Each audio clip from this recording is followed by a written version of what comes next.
Doctor Sarvepalli রাধাকৃষ্ণনের জন্মদিন উপলক্ষে শুক্রবার কালনার লায়ন্স ক্লাবের শিক্ষক দিবস পালন হলো। বর্ণাঢ্য আয়োজনে অনুষ্ঠানে উপস্থিত ছিলেন এলাকার বিশিষ্ট শিক্ষাবিদ, সমাজকর্মী এবং বিভিন্ন শিক্ষা প্রতিষ্ঠানের শিক্ষক শিক্ষিকারা। শিক্ষক দিবস উপলক্ষে শিক্ষার গুরুত্ব ও শিক্ষকদের ভূমিকা নিয়ে আলোচনা করা হয়। অনুষ্ঠানের বিশেষ আকর্ষণ ছিল ইংলিশ চ্যানেল জয়ী সাঁতারু সায়নী দাসের বাবা রাধেশ্যাম দাসকে বিশেষভাবে সম্মানিত করা। শিক্ষক দিবসের মঞ্চ থেকে তাকে সম্বর্ধিত করা হয়। উপস্থিত অতিথিরা তার অবদান এবং কন্যার ঐতিহাসিক সাফল্যের প্রশংসা করে জানান, এমন পরিবার সমাজের জন্য এক অনন্য প্রেরণা। এদিনের অনুষ্ঠানে বক্তারা ডক্টর সর্বপল্লী রাধাকৃষ্ণনের জীবন ও দর্শন স্মরণ করে বলেন, শিক্ষা সমাজ গঠনের মূল হাতিয়ার, আর শিক্ষক হলেন তার প্রধান নির্মাতা। অনুষ্ঠান শেষে সাংস্কৃতিক পর্বে গান, কবিতা, আবৃত্তি এবং নৃত্য পরিবেশিত হয়। শিক্ষক দিবসের এই আয়োজন অংশগ্রহণকারীদের মনে গভীর ছাপ ফেলে এবং শিক্ষকদের মর্যাদা রক্ষার আহ্বান জানায়। অনুষ্ঠানে উপস্থিত ছিলেন পিডিজি শম্ভু আগরওয়াল, প্রেসিডেন্ট ভোলানাথ বিশ্বাস, তপন ঘোষ, মানিক চন্দ্র মোদক, রবি কুণ্ডু, তারাশঙ্কর সেন, সঞ্জয় কুমার পাল সহ আরও অন্যান্য বিশিষ্ট জনেরা। আমার শিক্ষকতার জীবনে আমি 31 বছর শিক্ষকতা পালন করেছি বিভিন্ন স্কুলে। তো অবসরকালীন জীবনে আজকের এই যে মহতী অনুষ্ঠান, লায়ন্স ক্লাব যেভাবে আমাকে সম্মানিত করলেন, সেটা আমার জীবনে একটা বড় প্রাপ্তি, একটা বড় মাইলস্টোন। এবং আগামী দিনে এই অবসরপ্রাপ্ত শিক্ষকদের সুস্থ থাকার একটা ওষুধ বলা যায়, যেটা এই লায়ন্স ক্লাবের অনুষ্ঠানের মধ্য দিয়ে আমি সেটা পেলাম ছোট ছোট বাচ্চাদের কাছ থেকে এবং এখানকার শিক্ষক শিক্ষিকা এদের কাছ থেকে। কারণ এই স্কুলেই আমার 2 মেয়েই পড়াশোনা করেছে এবং তারা আজকে আপনারা জানেন যে সারা বিশ্বে তার খ্যাতি ছড়িয়ে আছে। এবং এই লায়ন্স ক্লাবের যে ছোট থেকে যে আদর্শে তারা মানুষ হয়েছিল, তারা আজকে সেইটাকে পাথেয় করে একটা বড় জায়গায় সায়নী আছে।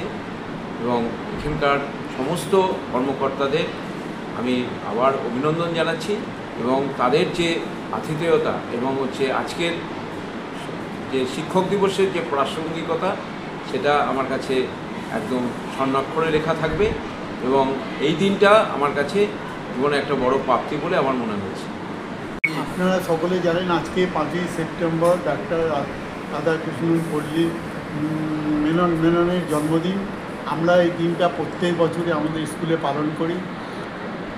ডাক্তার রাধাকৃষ্ণন একজন এমন একটি ব্যক্তি ছিলেন, তিনি দর্শন শাস্ত্রে শিক্ষা জগতে আমাদের খুব উন্নতির সঙ্গে করে গেছেন।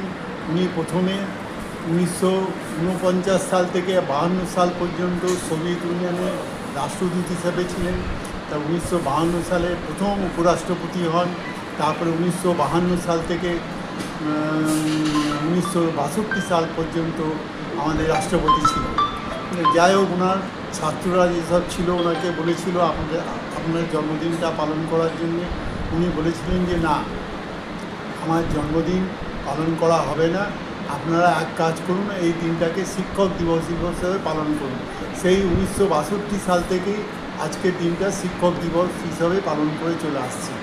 এই শিক্ষক দিবসে আজকে যে কারিগর, ছাত্র তৈরি করার কারিগর হচ্ছে এই শিক্ষক এবং তার প্রথমে হচ্ছে তার মা বাবা। এই জিনিসটা সকলে প্রচার করতে আমরা পারি, সেই জন্য সমস্ত পৃথিবীতে না, আমাদের ভারতবর্ষে সমস্ত স্কুলে বড় বড় প্রতিষ্ঠানতে এই অনুষ্ঠানটা হয়ে চলে। এবং এই অনুষ্ঠানটা হওয়ার জন্য আজকে কে ছিল আপনাদের এখানে অনুষ্ঠানে? কে ছিল আজকে? আমাদের প্রধান অতিথি হিসেবে আমরা প্রাক্তন কল্যাণপুর স্কুলের রাধেশ্যাম দাস মহাশয়কে ডাকা হয়েছিল। ওনাকে ফুলের স্তবক এবং মিষ্টি দিয়ে এবং শাল দিয়ে আমরা অভ্যর্থনা জানাই। আজকে বাচ্চাদের পারফরমেন্স কেমন? খুব ভালো হয়েছে, ওদের নাচ গান আবৃত্তি এত ভালো হয়েছে, সবাই দেখে মুগ্ধ। এবং যিনি আমাদের প্রধান অতিথি এসেছেন, উনিও খুব মুগ্ধ হয়েছেন। উনি বললেন, আজকে আমাদের বাচ্চাবেলায় এরকম আমরা কিন্তু দেখতে পাইনি, কিন্তু আজকালকার বাচ্চারা যে এত উদ্যমের সঙ্গে এত আবৃত্তি, বাচ্চা ছেলেরা আজকে সবথেকে আশ্চর্য হয়ে যাবে। 3 বছরের একটা মেয়ে এত সুন্দর নেচেছে এবং আবৃত্তি করেছে, আমরা সকলে মুগ্ধ। এবং আমাদের বিশেষ অতিথি হিসেবে যাকে ডাকা হয়েছিল রাধেশ্যাম বাবুকে, উনিও খুব সন্তুষ্ট।